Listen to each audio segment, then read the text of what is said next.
Good morning, guys. I'm here to do the morning devotional. It is a wonderfully frosty morning. I totally enjoyed the snow yesterday. Slush snow, I don't know, whatever you want to call it. All right. Morning, Beth. So today we are continuing to look at Mary's life. And just kind of playing off of what Hans taught about last week, which was a great set of devotionals about Emmanuel, God with us, and how in having him with us, we have perfection. And so I'm just really continuing to look at that, what it looks like to have this person in our life. And on Sunday, I talked about how when we make room for this person, good morning, Lori, when we make room for this person, Jesus, that he's just too big. And so yesterday we looked at when we make room for Jesus, he asks that we give up our bodies, and today we'll continue to look at Mary as she made room for Jesus in every aspect of her life, and today I want to look at how she gave up her dignity and her plans. So I'm going to be in Luke 1 if you want to follow along or just listen, and then I'm also going to jump over to John chapter 2, and in John chapter 2 I'll actually be reading not out of the ESV, which I normally read out of, but I'm going to be reading out of the Message. So just so you know. Alright, so I'm going to start in Luke 1, and I'm going to start in verse 31, and just a little bit of passage. Alright, so Gabriel, again, this angelic being, on Sunday I described it as like a UFO. This startling person arrives to Mary, and he says, "And behold, Mary, you will conceive in your womb and bear a son, and you shall call his name Jesus. He will be great, and will be called the Son of the Most High, and the Lord God will give to him the throne of his father David, and he will reign over the house of Jacob forever, and of his kingdom there will be no end." And as I was preparing for this and thinking about this announcement he's giving her, I was remembering the excitement before my marriage, because Mary is betrothed, and she's basically married in her culture's eyes. But back then, marriages took months to prepare for. The celebration was huge, and Joseph was building remodeling his family's house and adding a room for her and him. There were multiple rituals they think that their families went through, and multiple celebrations, and everyone in their small town was talking about it. And so here's Mary getting ready to get married to this who ends up being a very honorable man, Joseph. Imagine her thinking about the plans of living with his family, and the plans of being a wife, and the plans of their family together. And when Gabriel suddenly appears to her, all of her plans are suddenly upended. And suddenly everyone in the town will be talking not about their future life, but about how immoral Mary is, and how she got pregnant out of marriage. And people will be whispering to her as Mary passes by for the rest of her life. And really, in a way, her marriage celebration is broken by the arrival of this person, Jesus. But on a positive note, she's given this incredible announcement that God has chosen her to give birth to the Messiah. And this person her culture and community have been waiting for hundreds of years. And so she's told that this boy she's giving birth to will grow up to be a ruler greater than their hero David. And David was an incredible leader who at the age of 30, after a series of multiple military campaigns against the pagan nations, is crowned the king of Israel and lives a long life, and has multiple children, and his kingdom is reestablished, establishes the nation of Israel. And so she's given this hope.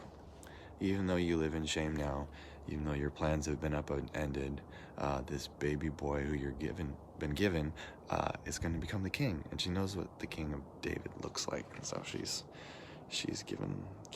okay. So again, as I talked about on Sunday, she watches her beloved son, whom she clearly loves and clearly has a vibrant, joyful relationship. And Hans talked about that last week. So if you need a reminder, go back and watch them. It's really beautiful. But as she's watching him grow up, he reaches to the age of 30, which is the same age that King David was crowned king after all these incredible military campaigns. And as she's watching him reach the age of 30, he's looking less and less like a king. He's continuing to live in obscurity. He works his father's trade as a carpenter, and he lives such a mundane, unspectacular, non-military political life that his neighbors and his hometown will balk at him when he begins announcing a new kingdom. And so again, imagine Mary. She's given up her plans for him, and as she's watching him, it seems like nothing's happening. And so when Jesus and his friends come from a wedding, she sees he's got some disciples, and so this is where she makes her move. And I talked about this on Sunday, but in John 2 now, I'll read. 3 days later, there was a wedding in the village of Cana in Galilee. Jesus' mother was there, and Jesus and his disciples were guests also. And when they started running low on wine at the wedding banquet, Jesus' mother told him, "They're just out of wine." And in a way, she's saying him, the wedding's about to be ruined. And I think there is something bittersweet. There's a layer here where her wedding was ruined because of Jesus. And I don't think she's accusing him, but I think that's in the back of her mind. He knows that. And Jesus says to her, but really what she's saying, is, now's the time. I know what you can do. I assume she's probably seen him do a miracle before, and she's like, you can turn this into wine. And he says, verse 4, "Is that any of our business, mother? Yours or mine?" And this is the verse that I want to rest on. "This isn't my time. Don't push me." And she went away telling the servants, "Whatever he tells you, do it." And so she's like, here, now's the time to do it. 30 years, you're King David's age. I know who you are. Now is the time to act. And he does act, but he does it in a way that no one notices but her.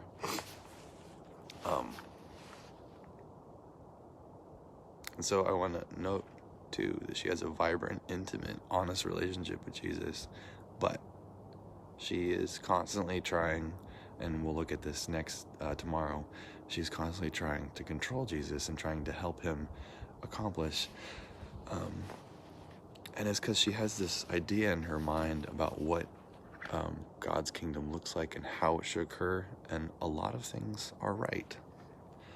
But the problem is, Jesus doesn't fit into her plans, and even though she is a part of Jesus's plans, his love, his beauty, his power, his majesty, it looks so mundane and upside down to her, but in fact it's so immense and so huge, she cannot begin to comprehend what he is going to do, and to what depths he is going to reach, and to how great his kingdom will be.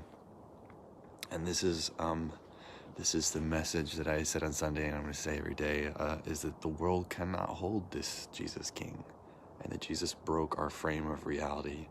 And when we let Jesus into our lives, it breaks everything. And part of it is it breaks our plans.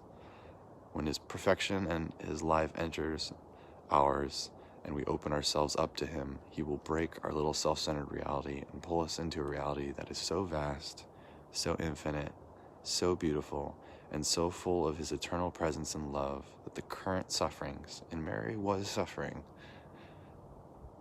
will not compare to the joy that is set before us. In Mary's mind, Jesus was going to be crowned the king of her little nation. She was hoping by the age of 30 he would have a wife, and he would sit on the throne, and he would have children. And in his old age, he would die, like King David, a happy, successful king. And in 3 years, Jesus will be crowned a terrorist. He will be stripped naked, and he will be murdered with no wife and no children. And to her, his kingdom will end. But what she doesn't realize is that in 3 days, and we'll talk about this more in the following days, and we talked about it yesterday, but Jesus will resurrect, which again, this plan is so beyond anything she can possibly think of, that this, her son, who to the world's eyes was this homeless guy who wandered around performing miracles, would die for us and become the king of the universe. And as I said on Sunday, her life looked, her life on the outside kind of looked exciting in moments, but to the rest of the world, it just seemed humiliating and mundane, and that she was constantly being misunderstood, and that her plans weren't occurring the way she thought they would.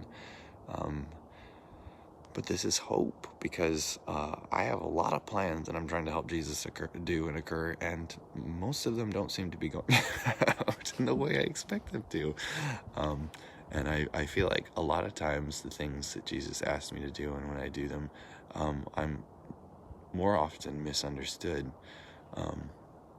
And so as I'm following him, I'm constantly bewildered, and I'm constantly going to him like Mary at the wedding and saying, I know what you can do. Just act. And more often than not, I feel like he's saying to me, it's not my time, David. You just need to trust me. And so when I look at this story and I look at this account, I realize what he's doing in Jeremiah's life is so deep, and so upside down, that we cannot even begin to comprehend what he is doing for our lives. And so, in a way, we come to him every day, like Hans teaches us, and we come with our plans, and we come with our goals, and we just have to say, your will, not mine, be done. And just enjoy, as Hans taught last week, the beauty of his person, as we just let him break our plans and continue to make his plans. And the reality is, Mary was one of the few people in the Bible who got to see God's plans unfold. But there are so many other accounts in our scriptures of people who was promised things that they never got to see, and Paul talks about that in Hebrews. And so for some of us, we may not see the promises and the plans that God has whispered in our hearts and our ears, and that's okay, because as Hans taught us last week, we have Emmanuel, Jesus, this beautiful person who's with us, who is unfolding his plan in all of his beauty. God, I just pray that we would have the courage to give you our plans and our dreams today, even though it may seem like you're not doing anything, and even though it may be frustrating. This gives us hope, though, that we can come to you with our frustration, knowing that even though we don't understand it, you are doing something really powerful. And there's a future kingdom you're calling us to, that your kingdom and your kingship is beyond anything we can comprehend. In your name, amen. All right. Love you guys, and I hope I will see you tomorrow. All right, bye.